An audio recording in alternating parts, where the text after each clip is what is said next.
వింటున్నారు తెలంగాణ సమాచార్. కరీంనగర్ డైరీ ఆధ్వర్యంలో సంక్రాంతి ఉత్సవాలు ఘనంగా నిర్వహించబడినవి. ఈ కార్యక్రమానికి ముఖ్య అతిథిగా శ్రీమతి సిహెచ్ బాలమణి, ఐఎఫ్ఎస్ జిల్లా అటవీ అధికారి, కరీంనగర్ గారు హాజరయ్యారు. ఈ సందర్భంగా ఆమె మాట్లాడుతూ, సంక్రాంతి పండుగ మన సంప్రదాయాలకు Karimnagar dairy milk chairman Chelmeda Rajeshwar Rao గారు ఈ ఉత్సవాలను అత్యంత వైభవంగా నిర్వహించేందుకు కృషి చేశారు. గ్రామీణ ఆర్థిక వ్యవస్థలో డైరీ రంగం కీలక పాత్ర పోషిస్తుందని ఆయన చెప్పారు. ఈ వేడుకల్లో డైరీ సభ్యులు, రైతులు, కుటుంబ సభ్యులు ఉత్సాహంగా పాల్గొన్నారు.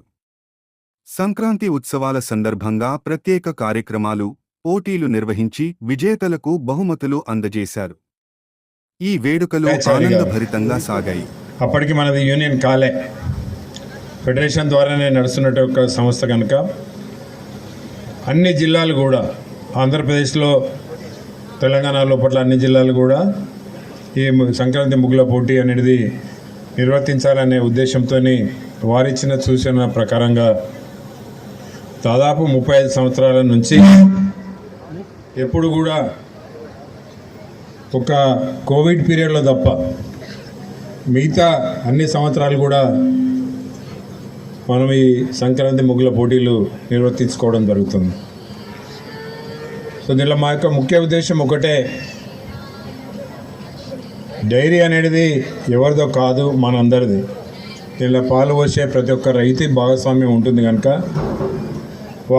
వారి పిల్లలు కూడా డైరీ వచ్చి చూస్తే మా కుటుంబం నుంచి పాలు సెంటర్లో పోస్తున్నాం కనుక ఈ సంస్థ మాది అనేది ఒక మంచి ఉద్దేశం కల్పించాలనే ఉద్దేశంతో మరి ముగ్గుల పోటీలు నిర్వర్తించడం జరుగుతుంది. ఉత్పత్తే కాదు, ముఖ్యంగా మనకు అమ్మకాలు కూడా చాలా ముఖ్యం. ఎందుకంటే ఉత్పత్తి ఎక్కువ ఉండి అమ్మకాలు తక్కువ ఉన్నప్పుడు మనకు నష్టం వచ్చేందుకు ఆస్కారం ఉంటుంది. ఎందుకంటే మిగిలిన పాలను పౌడర్గా చేస్తే పౌడర్ రూపకంగా, బటర్ రూపకంగా మన పైసలు ఇక్కడ బ్లాక్ అవుతుంటాయి. సో అందుకొరకే డిలే పేమెంట్స్ అవుతుంటాయి. సో ఇప్పటికి కూడా మనము రోజు 30 నుంచి 40 వేల లీటర్లు పౌడర్ కన్వర్షన్ కొరకు పంపుతున్నాం మనం చిత్తూరు జిల్లాకి. సో కొంత పేమెంట్ కొరకు డిలే అవుతుంది ఆస్కారం ఉంది. సో అందుకొరకు దాన్ని దృష్టిలో పెట్టుకొని మీ అందరికీ నా విన్నపం ఏంటంటే, 1,00,000 కుటుంబాల సంస్థ మనది. 1,00,000 కుటుంబాల లోపల ఎప్పుడో ఒక మన కుటుంబ సభ్యులకు సంబంధించినటువంటి వాళ్ళు కావచ్చు, మన చుట్టాలు కావచ్చు, పక్కాలు కావచ్చు, ఎవరైనా కూడా ఏ ఫంక్షన్ అయినా కూడా మన పాలు పెరుగు వాడేటందుకు మీరందరూ కూడా కృషి చేస్తేనే మనకి ఈ ఉత్పత్తికి తగ్గట్టు సేల్స్ ఉంటాయి కనుక ఆ విధంగా మీ అందరికీ రిక్వెస్ట్ చేసేది నేను అదే. ఎవరైనా మనకు సంబంధించినటువంటి బంధువులు కానీ ఎవరికి కానీ ఏదైనా ఫంక్షన్ అయితే తప్పనిసరి మన ప్రోడక్ట్సే వాడేందుకు మీరు ప్రయత్నం చేస్తారని చెప్పి నేను అనుకుంటున్నాను. ఎందుకంటే ఈ సంస్థ లాభాల బాటలో రావాలంటే ఉత్పత్తి కంటే ఎక్కువ సేల్స్ ఉండాలి. నేను ఈ మధ్యనే రాత్రి బెంగళూరు నుంచి రావడం జరిగింది. బెంగళూరులో 3 రోజులు సదరన్ డైరీ కాన్ఫరెన్స్ అయింది. అక్కడ తమిళనాడు రాష్ట్రము, కర్ణాటక రాష్ట్రము, దాని తర్వాత కేరళ రాష్ట్రము, ఆంధ్రప్రదేశ్ 5 స్టేట్ల నుంచి మరి ఇక్కడ వచ్చినటువంటి ప్రతినిధులు ఉన్నారు. అక్కడ టెక్నికల్ సెషన్స్ జరుగుతున్నాయి. ఏ విధంగా పాలను మనం శుద్ధి చేయాలి, ఏ విధంగా ప్రోడక్ట్ రూపకంగా మార్చుకోవాలి, ఏ విధంగా సేల్స్ ప్రమోట్ చేసుకోవాలని చెప్పి 3 రోజులు రోజు మార్నింగ్ 10 నుంచి సాయంత్రం 7 గంటల వరకు కూడా సెషన్స్ అయినాయి. అవన్నిటి కూడా మనం అటెండ్ చేసి తప్పనిసరి ఏ విధంగా మన డైరీని ఇంకా ముందుకు తీసుకెళ్ళాలి. ఒక ఉత్పత్తే కాదు, సేల్స్, డిఫరెంట్ ప్రోడక్ట్స్ కూడా. ఏ ప్రోడక్ట్స్ అయితే పబ్లిక్ దాన్ని యాక్సెప్ట్ చేస్తారో ఆ ప్రోడక్ట్స్ మీద మనం ఎక్కువ కాన్సన్ట్రేట్ చేసి ప్రోడక్ట్స్ కూడా అమ్మేందుకు మనం ప్రయత్నం చేస్తే తప్పనిసరి లాభాల బాటలో వచ్చేందుకు ఆస్కారం ఉంది కనుక మరి ఒకప్పుడు 12,000 లీటర్లు ఉన్నటువంటి సామర్థ్యంతో నడిచినటువంటి డైరీ ఇప్పుడు మనకు 5 లక్షల లీటర్ల సామర్థ్యం కొరకు పెంచుకున్నాం. మనం 3 లక్షల లీటర్లు అక్కడ నుస్లాపూర్లో కొత్త ప్లాంట్ ఆటోమేషన్ పెట్టాం. 2 లక్షలు ఈ పాత ప్లాంట్. అదేవిధంగా కర్డ్ కూడా ఆటోమేషన్కు ట్రయల్ రన్స్ అయినాయి. కర్డ్ కూడా ఆటోమేటిక్, ఎందుకంటే కర్డ్లో కూడా అప్పుడప్పుడు మన కాంప్లైంట్స్ వస్తుంటాయి. కర్డ్ ప్యాకెట్స్ ఉబ్బినాయి, బాగా గట్టిగా అయినాయి అని చెప్పి మన కాంప్లైంట్స్ వస్తుంటాయి. ఎందుకు దీనికి అంతా కారణం ఏంటంటే నీట్నెస్ లేకపోవడం. మనము ఏదైతే చేతుల ద్వారా ప్రోడక్ట్ను ముట్టుకున్నప్పుడు మనకున్నటువంటి బ్యాక్టీరియా ఆ ప్రోడక్ట్స్ లోపల వచ్చినప్పుడు అది కంటామినేషన్ అవుతుంది ఆస్కారం ఉంది. సో అటువంటిది కూడా లేకుండా మిషనరీ అప్డేట్ చేసుకుంటూ పోతుంటే మరి తప్పనిసరి ఇటువంటి కాంప్లైంట్స్ కూడా రాకుండా ఉంటుంది. సో అందుకొరకే ఆటోమేషన్ కర్డ్ ప్లాంట్ కూడా మనం పెట్టాం. ఇంకా కూడా నేను ఈ 3 రోజుల లోపల చూసిన ప్రకారంగా కర్ణాటక రాష్ట్రం లోపల నందిని డైరీ అని ఉంది, మీ అందరు తెలిసే. కర్ణాటక రాష్ట్రంలో వాళ్ళ పాల ఉత్పత్తి చూస్తే 1 కోటి లీటర్లు. నిన్న వాళ్ళ మినిస్టర్ కూడా వచ్చారు, ఎనిమల్ హస్బెండ్ మినిస్టర్. 1 కోటి లీటర్లు వాళ్ళు హ్యాండిల్ చేస్తున్నారు. కానీ అక్కడ సిస్టమ్స్ వేరున్నాయి. అక్కడ అన్ని జిల్లాలు యూనియన్స్ ఉన్నాయి. ఏమున్నా బెంగళూరు లోపల ఉన్నటువంటిది ఒకటి మార్కెటింగ్ ఫెడరేషన్, అది ఓన్లీ మార్కెటింగే చేస్తుంది. జిల్లా లోపల వచ్చినటువంటి పాలనన్నింటినీ కూడా ఎక్కడ ఎవరికి ఏమి ఇవ్వాలని చెప్పి వాళ్ళే డిసైడ్ చేసి ఇస్తారు. సో అందుకొరకు ఆ విధంగా అభివృద్ధి చెందేందుకు ఆస్కారం ఉంది. కానీ మన తెలంగాణ లోపల ఒక మనది, తర్వాత నల్గొండ రంగారెడ్డి తప్ప మిగతా ఏది కూడా యూనియన్లు కాలేదు. కనుక ఈ కాకుంటే ఇంకా ఎన్ని సంవత్సరాలైనా మన పరిస్థితి ఈ విధంగా ఉంటాయి. ఏ జిల్లా ఆ జిల్లాకు అప్పచెప్పుకొని మార్కెటింగ్ ఫెసిలిటీ ఫెడరేషన్ చూసుకుంటే మరి తప్పనిసరి లాభాల బట్టలు వచ్చేందుకు ఆస్కారం ఉంది. మేము కూడా చాలా రిప్రజెంటేషన్స్ చేశాం. మీ అందరూ తెలిసి ఈ మధ్యనే గవర్నమెంట్ ఒక జియో ఇష్యూ చేసింది. మన దగ్గర ఉన్నటువంటి పాలు వాళ్ళకి వనికేస్తలేదు. నేను విమర్శించుడు కాదు, నెయ్యి పాలు మనము స్కూళ్ళకి సప్లై చేస్తుంటే, నెయ్యి ఏమో దేవస్థానాలకు సప్లై చేస్తుంటే, అంటే దాదాపు రోజుకు 1 టన్ను నెయ్యి మనం తయారు చేసి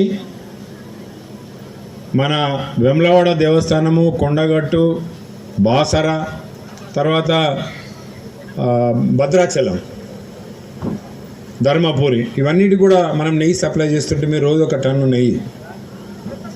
మరి అటువంటిది విజయ డైరీ నుంచి సప్లై చేయమని వాళ్ళు చెప్పారు. మరి విజయ డైరీలో ఉన్నటువంటి రైతులు మన జిల్లాకు సంబంధించిన వాళ్ళు కాదు.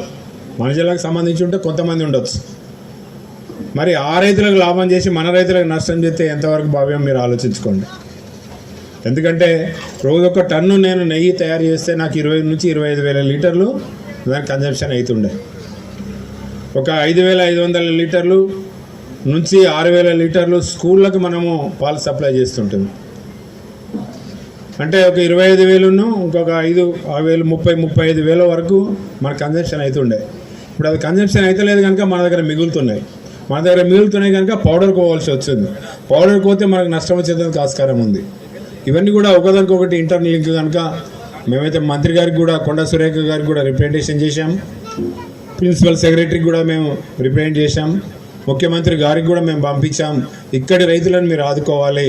కరీంనగర్ జిల్లాలో చెందినటువంటి ఉమ్మడి రాష్ట్రంలో ఉన్న ఉమ్మడి జిల్లాలో ఉన్నటువంటి అన్ని జిల్లాల లోపల ఉన్నటువంటి సిరిసిల్ల కావచ్చు, జగిత్యాల కావచ్చు, పెద్దపల్లి కావచ్చు, మంచిర్యాల కావచ్చు, కామారెడ్డి కావచ్చు, జనగాం కావచ్చు, అన్ని జిల్లాలో ఉన్నటువంటి రైతులకు నష్టం చేసినటువంటి వాళ్ళు అవుతారు. కనుక మీరు దయచేసి తిరిగి కరీంనగర్ నెయ్యిని దేవస్థానం లోపల వాడేందుకు మీరు మాకు సహకరించాలని చెప్పి మేము వారికి విన్నపం కూడా చేయడం జరిగింది. దాని మీద వాళ్ళు ఏం నిర్ణయం తీసుకుంటారో తర్వాత మనం చెప్పలేము మనం.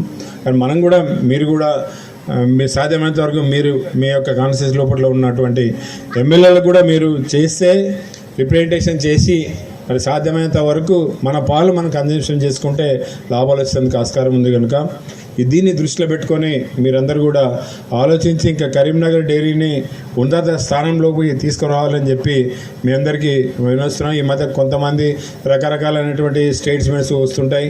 ఎందుకంటే వాళ్ళ స్వార్థం కొరకు ఏమేమి మాట్లాడుతుంటారో వాళ్ళకి తెలియదు. కానీ అవన్నీ మనం పట్టించుకోవాల్సిన అవసరం లేదు.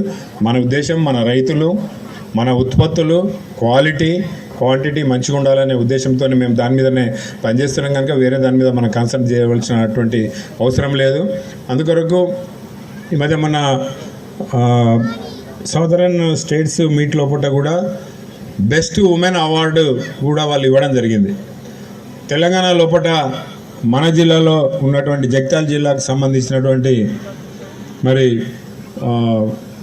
వీరికి లేచి మీరు ఒకసారి వీరికి బెస్ట్ ఉమెన్ అవార్డు ఇవ్వడం జరిగింది. బెంగళూరులో ఒక ఒక స్టేట్కు అత్యధికంగా పాలు పోసినటువంటి ఒక మహిళలను వాళ్ళు సెలెక్ట్ చేసుకుంటారు, సంఘం వీరు పోస్తుంటారు. అదేవిధంగా పోయిన సంవత్సరం కూడా మనకు కోరెం సొసైటీ నుంచి, బోయినపల్లి మండల్ కోరెం సొసైటీ నుంచి కూడా బెస్ట్ ఉమెన్ అవార్డు కూడా ఇచ్చారు.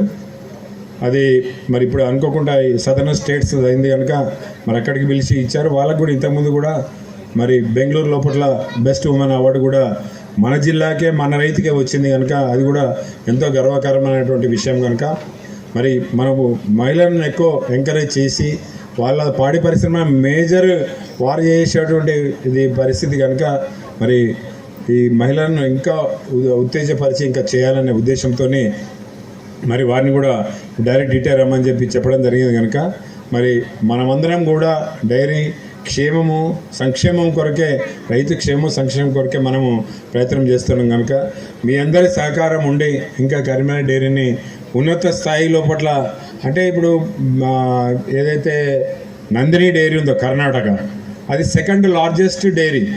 అంటే ఫస్ట్ అమూల్ తర్వాత నెక్స్ట్ వాళ్ళు 1 కోటి లీటర్లు హ్యాండిల్ చేస్తారు. అక్కడ ఒక్కొక్క జిల్లా కూడా 25 లక్షలు డైలీ 25 లక్షలు ప్రొక్యూర్ చేసేటువంటి యూనిట్స్ కూడా ఉన్నాయి అక్కడ. గుజరాత్లో కూడా ఆ విధంగా ఉన్నాయి. వాళ్ళు దాని తగ్గట్టు మార్కెటింగ్ చేసుకుంటారు. సో అందుకొరకు మనం ఆ స్థాయికి ఎందుకు రావద్దు? ఎందుకంటే ఒకప్పుడు మనం 12,000 లీటర్లు వచ్చినప్పుడు మరి ఆంధ్ర ప్రాంతంలో ఉన్నటువంటి అన్ని యూనియన్స్ కూడా 1,00,000 పైన ఉండే. మనం ఎందుకు 1,00,000 లీటర్లు రావద్దు అని చెప్పి మేము అన్ని జిల్లాలు కూడా స్టడీ చేసి దానికి తగ్గట్టు కూడా కొన్ని ప్రయత్నాలు చేస్తే మనం ఇప్పుడు 1,80,000 లీటర్లు పాలు సేకరిస్తున్నాం. 2,00,000 లీటర్ల వరకు మనం పోయినాం. సో అందుకొరకు మనం కూడా వేరే రాష్ట్రాలకు పోటీపడి, వేరే జిల్లాలకు పోటీపడి ఎక్కువ పాల ఉత్పత్తి చేసి ఎక్కువ మార్కెటింగ్ చేస్తే తప్పనిసరి రైతుకు ఇంకా మంచి రేట్ ఇచ్చేందుకు ఆస్కారం ఉంటుంది కనుక మరి దాన్ని దృష్టిలో పెట్టుకొని మీరందరూ సహకరించి అమ్మకాలను మీరు పెంచడానికి మీ అందరి సహకారం ఉండాలని చెప్పి కోరుకుంటూ మరోసారి మీ అందరికీ నా యొక్క హృదయపూర్వక నమస్కారాలు. ఎండి గారు, మరి మెంబర్స్ అందరూ, మరియు ఇక్కడికి వచ్చేసిన అందరూ రైతు మిత్రులందరికీ నా యొక్క నమస్కారాలు. నన్ను ఇక్కడికి ఆహ్వానించినందుకు ధన్యవాదాలు. నాకు ఇక్కడికి వచ్చిన తర్వాత మిమ్మల్ని అందరినీ చూసి, అంటే ఇంత పెద్ద గ్యాదరింగ్ ఉంటుంది, ఇంత భారీ ఎత్తున ఉంటుంది అనుకోలేదు. సో ఇది చూసి చాలా సంతోషంగా ఉంది. సో మోసీ చైర్మన్ గారు మీ అందరూ, అంటే 1,00,000 కుటుంబాల సంస్థ అని చెప్పారు. 1,00,000 కుటుంబాలన్నీ కరీంనగర్ డైరీ అనే ఒకే కుటుంబానికి సంబంధించినవి అని చెప్పుకొని సెలబ్రేట్ చేసుకోవడానికి ఈ అవకాశాన్ని బాగా సద్వినియోగం చేసుకుంటున్నారు. అదేవిధంగా మన సంస్కృతిని, సాంప్రదాయాలని మర్చిపోకుండా ప్రతి సంవత్సరం మళ్ళీ పోటీలు నిర్వహించి మన యంగర్ జనరేషన్ అందరికీ అవకాశాలని కల్పించి వాళ్ళకి సదుద్దేశాలని పంచిపెట్టడం కోసం ఈ అవకాశాన్ని వాడుకుంటున్నట్టున్నారు. ఇది చాలా అభినందనీయం. సో ఇలాంటివి ఇంకా అంటే కంటిన్యూ చేస్తూ ఇలా మీ అందరికీ ఉత్సాహాన్ని, ప్రోత్సాహాన్ని ఇస్తున్నందుకు చాలా సంతోషంగా ఉంది. సో మీరు అందరూ ఇలాగే బాగుండాలి. All the best. Thank you. నన్ను ఇక్కడికి పిలిచినందుకు ధన్యవాదాలు.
Bulk cooling units, chilling centres కలిపి దాదాపు 587 మంది పాలోత్పత్తిదారుల కుటుంబ సభ్యులు, అంటే వాళ్ళ పిల్లలు కావచ్చు, వాళ్ళు కావచ్చు, అందరు కూడా ముగ్గులు వేయడం జరిగింది. దానిలో జిల్లా లెవెల్గా ఫస్ట్, సెకండ్, థర్డ్ కూడా అనౌన్స్ చేయడం జరిగింది.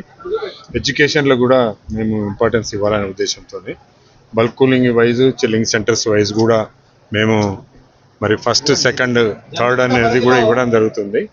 ఫస్ట్ 10,000 రూపాయలు, సెకండ్ 8,000 రూపాయలు, థర్డ్ 5,000 రూపాయలు కూడా ఇచ్చి ఎడ్యుకేషన్ మీద కూడా మేము వాళ్ళకు ఎంకరేజ్మెంట్ చేయడం జరుగుతుంది. అదేవిధంగా ముగ్గుల పోటీల లోపల బల్క్ కూలింగ్ యూనిట్ లెవెల్, జిల్లా లెవెల్లో కూడా మరి అందరికి కూడా ఎంకరేజ్ చేయాలనే ఉద్దేశంతో, ఎందుకంటే దాదాపు ఇటువంటి ఈ ముగ్గుల పోటీలు అనేది కరీంనగర్ డైరీ పరిధి లోపల 35 సంవత్సరాల నుంచి కంటిన్యూగా చేయడం జరిగింది, ఎక్సెప్ట్ కోవిడ్ పీరియడ్లో తప్ప. అందుకొరకు ఇదొక అకేషన్.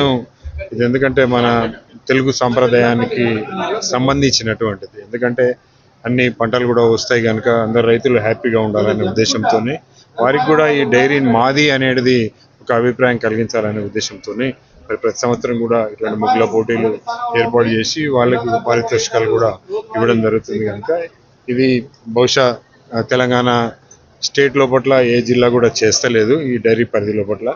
ఈవెన్ ఆంధ్రాలో కూడా, ఏపీలో కూడా ఇటువంటి కార్యక్రమాలు కూడా ఏ డైరీ యూనియన్ కూడా చేస్తలేదు. కనుక అది కరీంనగర్ డైరీ రైతుల సంస్థ కనుక, రైతుల ద్వారా నడిచేటువంటి సంస్థ, రైతులే దీనిలో భాగస్వాములు ఉంటుంది కనుక వారందరికీ కూడా ఎంకరేజ్మెంట్ చేయాలనే ఉద్దేశంతో ఇటువంటి కార్యక్రమాలు చేపట్టడం జరుగుతుంది.